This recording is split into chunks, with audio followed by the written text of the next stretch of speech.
blessed be beautiful soul, and welcome back to my mystical online family. My name is Samantha if we've never met before, and I want to welcome you here. Feel free to subscribe and join if you would like to see more of my videos. I'd love to see you more here as well.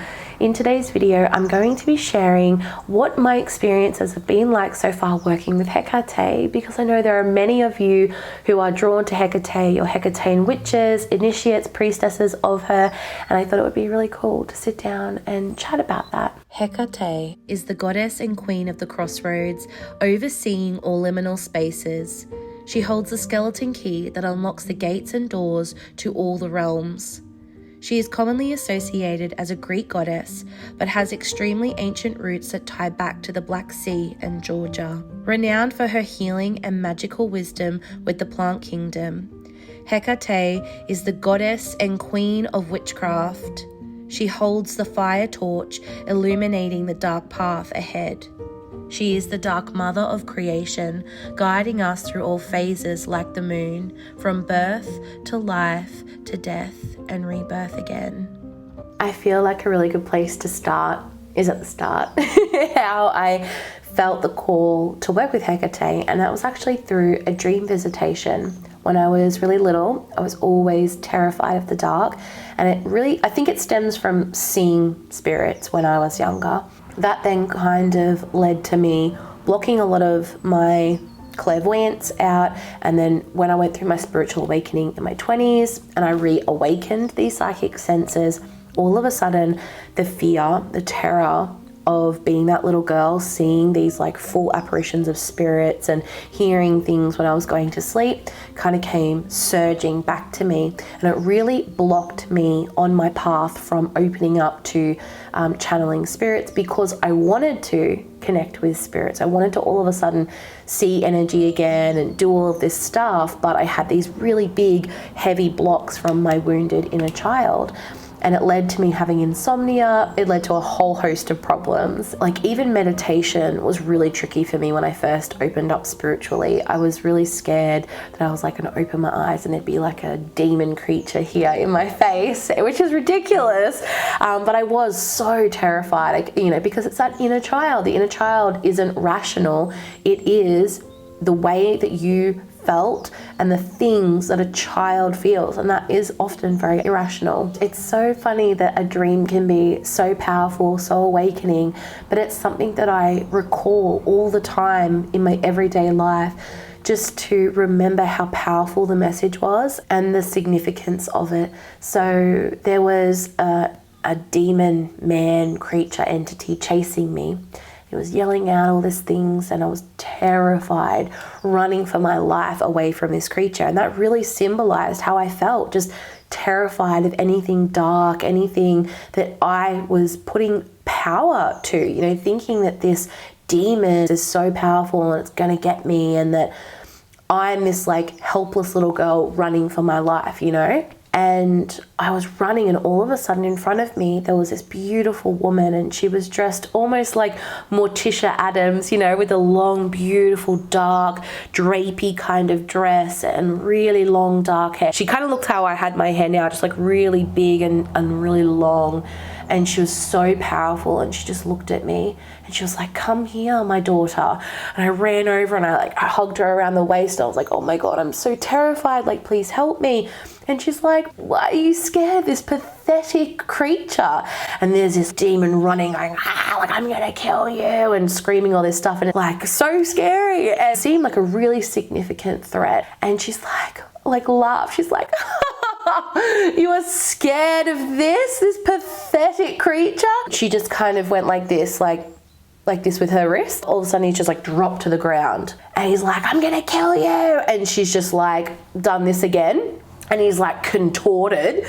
And I remember just standing there, and she's like, "You do not need to fear them. You do not need to fear them at all. You are powerful. They are nothing." And I was like, "Oh my goodness." And she's like, "Go on." She's like, "Do it." And I like lifted my hand up, and as I lifted my hand up, it like this creature kind of like moved.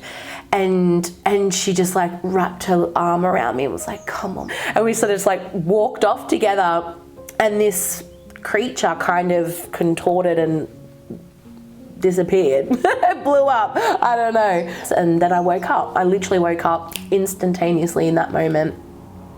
So the message that I received, from this experience and from this dream really was so powerful in conquering my fear and realizing the power that I was giving to entities, to darker spirits, my fear.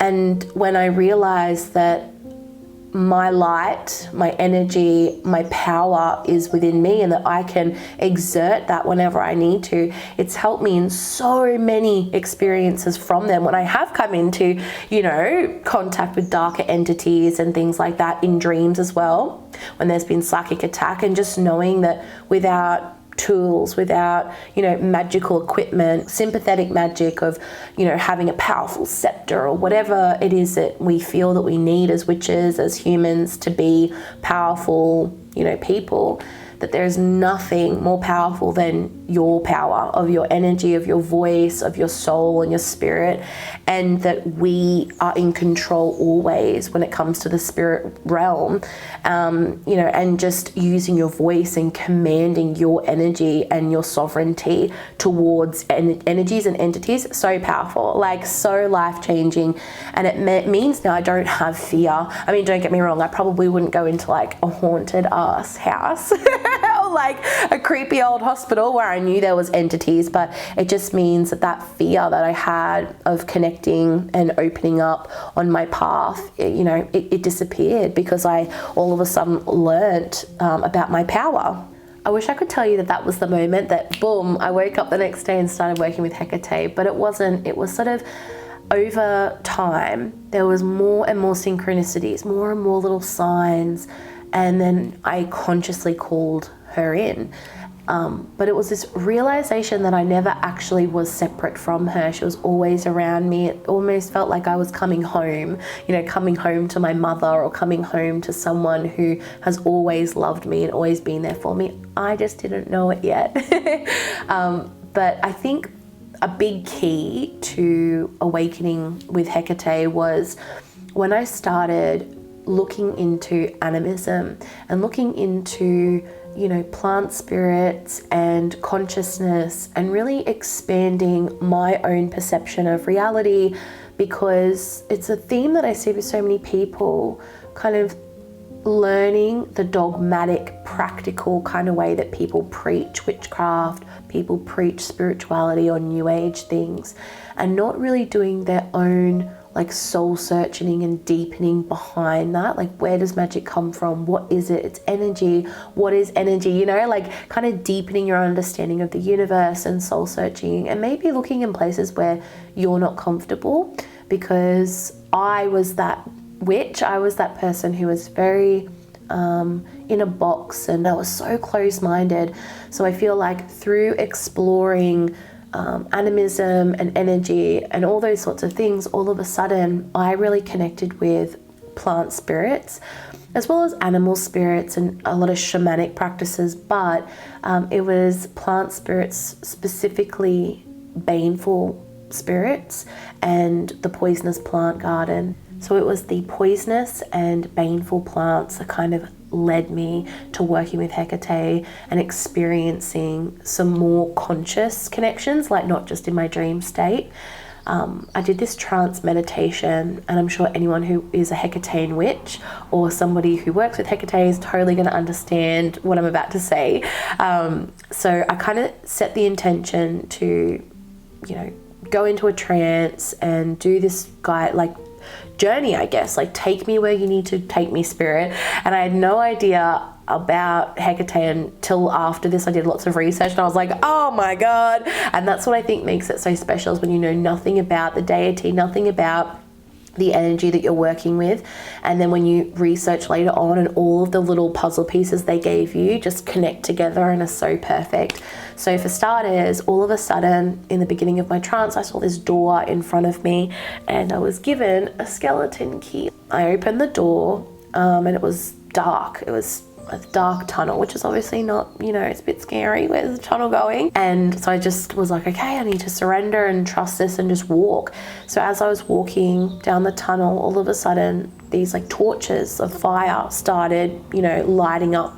Once I kind of surrendered and went down the tunnel, was being illuminated in front of me, like the tunnel, the path ahead, another torch. And I just kept on walking. And this is kind of, I guess, that period in the trance when, in the meditation, where you're getting like deeper and deeper into like your energy is shifting and your brain waves are shifting into more like theta. So you're experiencing these more like lucid dreaming effects.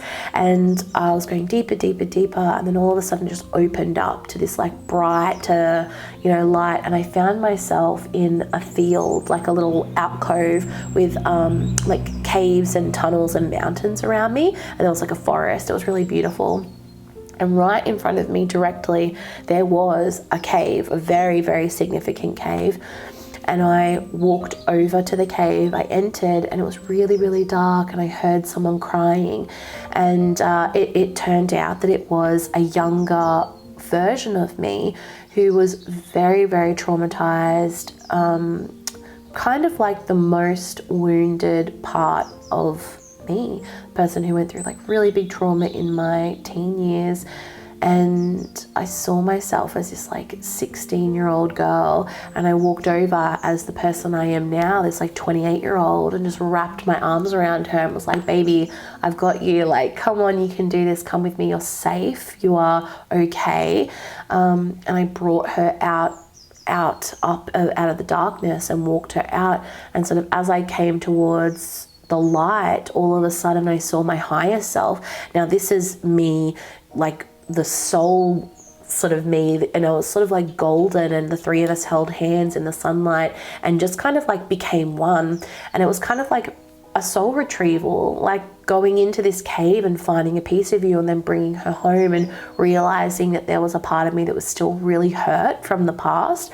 It was so powerful. Then I kind of, you know, came home, like came up through the tunnel and back to myself. And when I was doing research, I was looking up like keys and torches and caves, and the answer just came back as Hekate. And what's so powerful about this is it also is so linked with the triple goddess, the three faces of Hekate, you know, the past, the present, and then the future, or the spirit. So I saw myself as all three. Inside the cave was one face, me now, and then we all merged into one.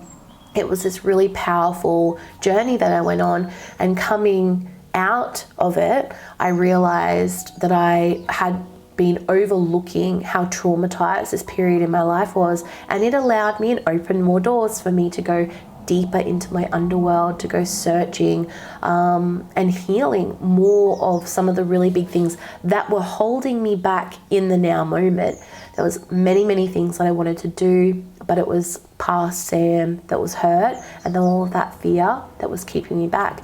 Very similar to little, you know, kid me that was terrified of seeing spirits and was stopping me from meditating and yada yada. So you can see this theme of like in the darkness, what we would perceive as something bad, as a shadow, it's actually like treasure. It's like finding the answer to something that you did not even know you were missing. And when you go into your shadow work and you surrender to the process, but you don't get stuck there, like there's a difference between visiting the past for healing and going into it and just like flailing around, you know, in there and kind of living there for a long time and being stuck in the past. So we don't want to do that. It's about like maintaining the lit road ahead, but going back into the darkness to find treasures that are going to help us like projectile into the future and to heal and move forward.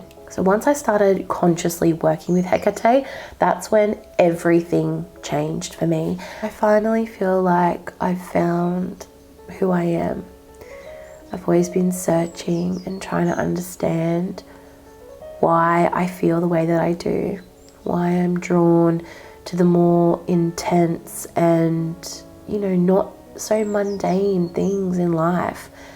Life, birth, death, rebirth, where we come from, the in-between, and helping souls cross over to the other side and helping those that are left behind deal with their loss and their grief.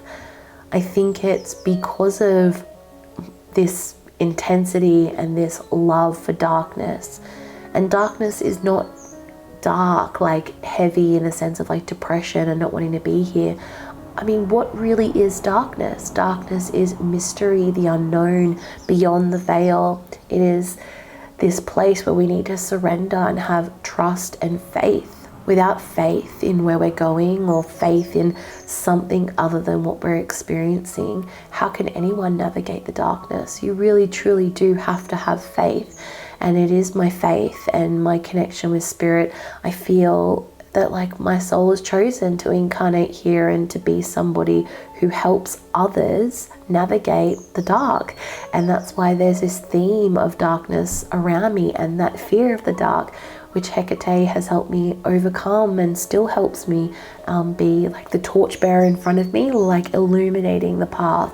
So I really don't know where this journey, will go. And I hope that in a couple of years, I'll be able to make another video of my experiences working with Hekate to share with you all. And I would love to know if you are a Hecatean witch or a devotee, a priestess, an initiate of Hekate. Is she your deity that you go to? I would love to connect with other people who love the goddess as much as I do. I could go on and on for a really long time about how I feel and all the things that have happened, but I don't want to. I want to keep this video kind of short and sweet. I hope that some of my experiences are, thought-provoking maybe. If you're somebody who wants to know how to work with Hekate or to call her in, I'm sure I can make a video about that in the future. If you're interested, make sure you let me know down below.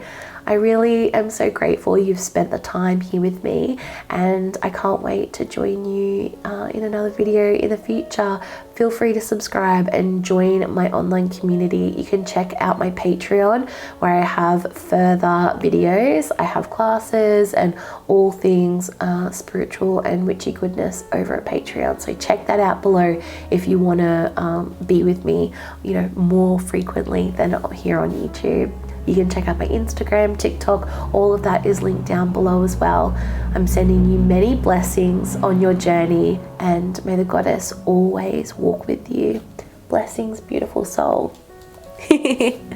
Love you.